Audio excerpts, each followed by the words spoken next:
1, 2, 3. Got it.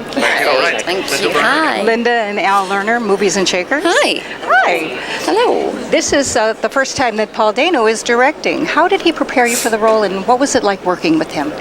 I mean, it was sort of like preparing to do a play in some senses. We sort of asked a lot of questions about the character and sat together and, talked a lot and rehearsed as if we were doing a play.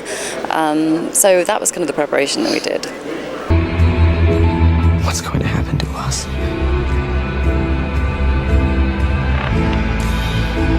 I don't know. Carey, this takes place in the 60s. Did you have a preconception of what family life was in the 60s, and how did this change that perception? I don't think I had a preconception. I've worked on a couple of films that have been set in the 50s and 60s. So, and last year I did a film called Mudbound that was set in the 50s. So we'd done a bit of work around that. So I kind of understood a little bit about that time.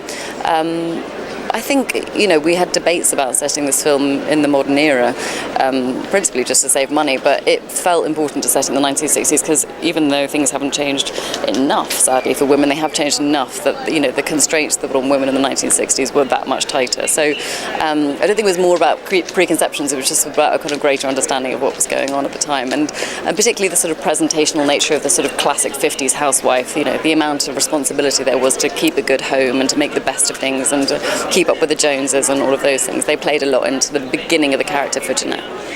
Thank you Thank you guys so very much. much. Thank Nice you. meeting Lovely to you. meet you.